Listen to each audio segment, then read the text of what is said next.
Une invitation audacieuse au dirigeant le plus redouté de la planète. Un président africain qui défie l'ordre mondial établi. Et un voyage qui pourrait bouleverser à jamais l'avenir du continent africain.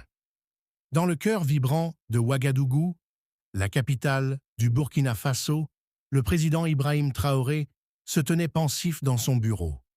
Autour de lui, les murs portaient encore les échos d'une histoire marquée par la souffrance, la résistance et le rêve d'émancipation. Le pays avait longtemps subi l'emprise étrangère, d'abord sous le joug colonial, puis sous l'exploitation insatiable de multinationales occidentales. Mais pour Traoré, l'heure du réveil africain avait sonné. Il portait en lui l'héritage inachevé de Thomas Sankara, ce révolutionnaire tombé trop tôt, mais dont l'ombre plane encore sur la conscience panafricaine. Depuis son accession au pouvoir, Ibrahim Traoré s'était donné une mission: restaurer la souveraineté du Burkina Faso, redonner la dignité à son peuple et briser les chaînes invisibles de la domination étrangère. Sa lutte n'était pas simplement politique, elle était viscérale, enracinée dans une foi profonde en l'avenir de l'Afrique. Et ce combat, il comptait bien le mener jusqu'au bout, même si cela impliquait de provoquer la colère des grandes puissances. C'est alors, en feuilletant des dossiers sur les relations diplomatiques de son pays, qu'une idée aussi audacieuse qu'inattendue lui traversa l'esprit. Et s'il invitait le dirigeant nord-coréen, Kim Jong-un, à visiter le Burkina Faso? Une telle décision, inimaginable pour beaucoup, marquerait un tournant radical. Ce serait un signal fort, une déclaration de guerre symbolique à l'ordre mondial dominé par l'Occident. Kim Jong-un, malgré la controverse internationale qui l'entoure, incarne pour certains une forme de résistance farouche face à l'ingérence occidentale. Il représente un État qui a défié les pressions économiques, militaires et diplomatiques pendant des décennies. Ibrahim voyait en lui un allié stratégique, un partenaire symbolique dans cette lutte contre l'impérialisme global. Inviter Kim à Ouagadougou, c'était dire haut et fort que l'Afrique pouvait choisir ses alliés, sans l'aval des puissances occidentales. Sans attendre, le président burkinabé fit rédiger une lettre officielle, une invitation formelle mais lourde de signification. Kim Jong-un était convié à être le premier chef d'État nord-coréen à poser le pied en Afrique depuis des décennies. Ce geste n'était pas seulement diplomatique, c'était un cri. L'Afrique n'était plus une pièce secondaire du jeu géopolitique. Elle voulait désormais jouer sa propre partition. La nouvelle fit rapidement le tour du globe. En quelques jours, les médias internationaux s'emparèrent de l'affaire. Les chancelleries occidentales réagirent avec stupeur, voire inquiétude. Washington, Paris, Londres, tous désapprouvaient cette démarche jugée dangereuse et provocante. Pour eux, accueillir Kim Jong-un, c'était franchir une ligne rouge. Mais Ibrahim Traoré resta ferme. Pour lui, cette invitation incarnait une rupture avec les vieux schémas de domination. Elle ouvrait une nouvelle ère où les nations africaines pouvaient tendre la main à d'autres pays marginalisés sans craindre les représailles de l'Occident. Et très vite, la réponse de Pyongyang arriva. Kim acceptait l'invitation. Le choc fut mondial. À Ouagadougou, l'annonce fut accueillie avec un mélange de fierté et de tension. Tandis que les autorités burkinabées entamaient les préparatifs de cette visite historique, les pressions étrangères s'intensifiaient. Les États-Unis menaçaient d'imposer des sanctions. Certains parlaient même de sabotage, d'opérations secrètes visant à empêcher l'avion nord-coréen de décoller. Malgré cela, Ibrahim Traoré ne céda pas. Entouré de ses conseillers militaires et politiques, il mit en place un dispositif de sécurité sans précédent. L'arrivée d'un tel dirigeant ne pouvait se faire sans risque. D'autant que Kim Jong-un voyageait avec une délégation lourdement protégée et un avion capable, selon certaines sources, de transporter des armements stratégiques. Le message était clair. Toute tentative d'interception serait considérée comme une déclaration de guerre. La tension monta d'un cran. Le monde retenait son souffle. Dans les coulisses du pouvoir, à Ouagadougou comme ailleurs, les calculs géopolitiques s'intensifiaient. Ibrahim, lui, continuait à croire en son plan. Il voyait plus loin que le tumulte médiatique. Il pensait à l'Afrique, à tous ces peuples qui, depuis trop longtemps, n'avaient pas leur mot à dire sur la scène internationale. Il voulait créer un précédent, montrer qu'un pays africain, même petit, pouvait faire trembler les fondations de l'ordre mondial en affirmant sa liberté de choix. Les jours passaient et le moment approchait. Ouagadougou se préparait à recevoir le visiteur le plus controversé du monde.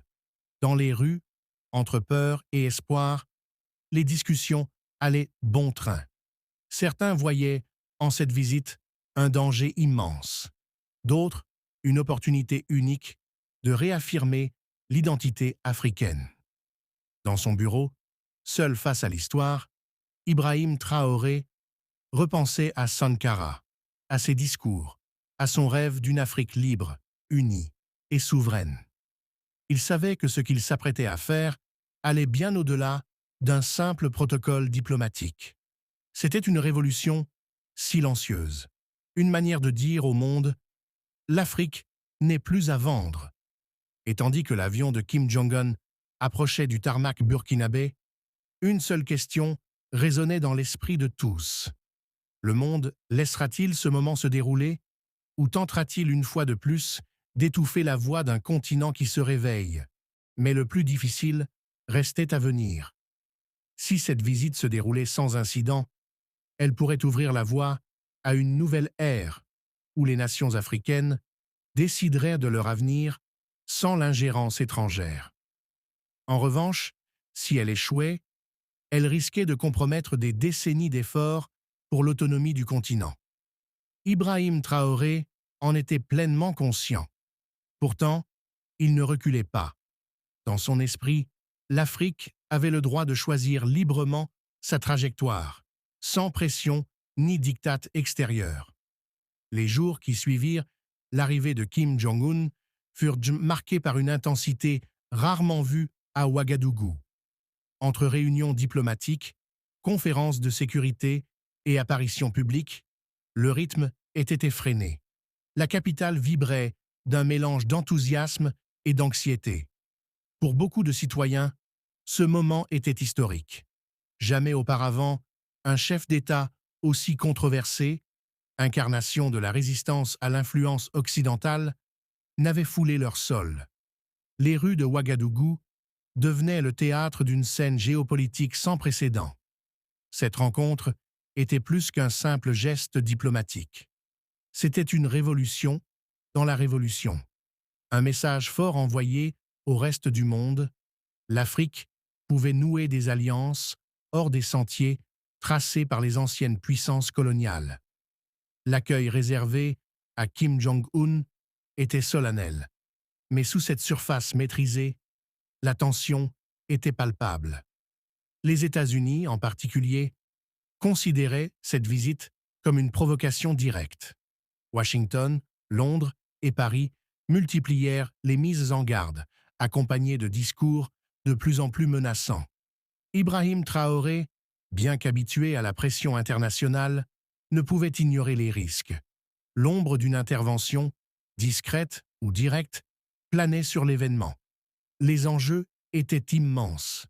Une simple erreur, une attaque isolée, pouvait transformer ce symbole d'émancipation en crise diplomatique mondiale.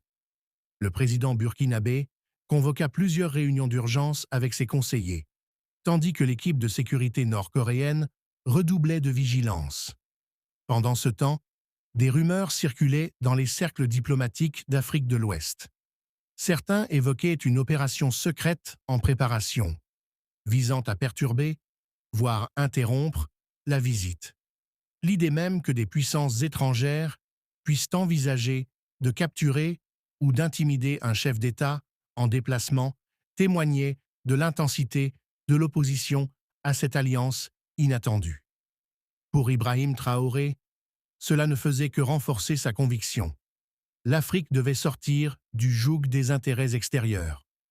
Alors que Kim Jong-un défilait dans les rues de la capitale, escorté par des forces de sécurité burkinabais, les regards étaient braqués sur lui.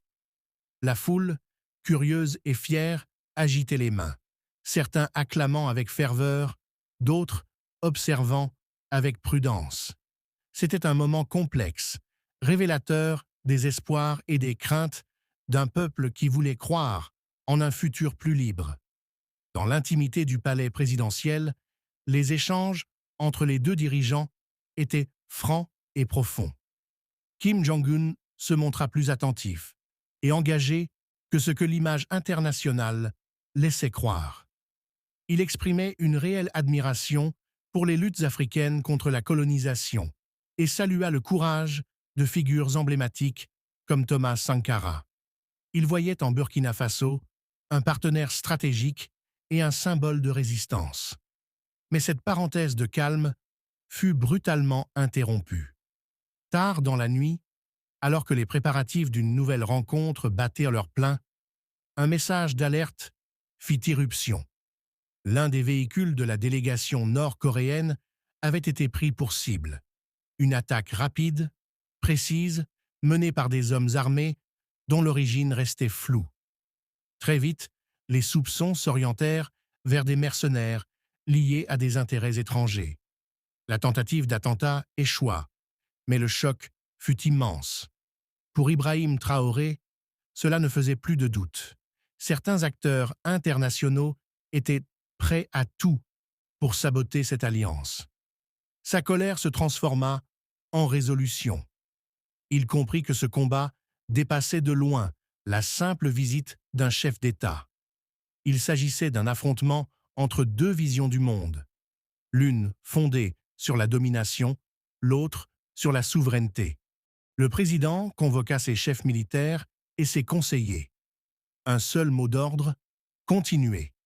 L'arrêt de la visite serait une victoire pour ceux qui voulaient maintenir l'Afrique dans la dépendance. Malgré les risques, malgré les menaces, il fallait aller jusqu'au bout. Kim Jong-un, ébranlé mais déterminé, annonça qu'il resterait à Ouagadougou. Pour lui, ce moment était historique, non seulement pour le Burkina Faso, mais aussi pour tous les peuples qui résistaient à l'impérialisme. Le lendemain, une conférence de presse fut organisée dans la cour du palais présidentiel. Les deux hommes, côte à côte, prirent la parole devant une nuée de journalistes. Leur discours était puissant, porteur d'un message clair. L'Afrique n'avait plus l'intention de se taire. Ibrahim Traoré déclara avec fermeté « Le Burkina Faso et la République populaire démocratique de Corée se tiennent côte à côte pour dire non à l'impérialisme. Nous refusons d'être soumis. Nous refusons d'être réduits au silence. L'avenir de l'Afrique nous appartient. » Kim Jong-un renchérit. Ce qui se passe ici est plus qu'un événement diplomatique. C'est un signal adressé à tous les peuples qui aspirent à l'indépendance. Ce n'est pas seulement la victoire d'un pays, mais celle de tous ceux qui luttent pour se libérer du joug étranger. Le monde verra l'Afrique se lever. La conférence se conclut sous les applaudissements, mais l'atmosphère restait lourde. Les regards du monde entier étaient rivés sur Ouagadougou. Le compte à rebours avait commencé.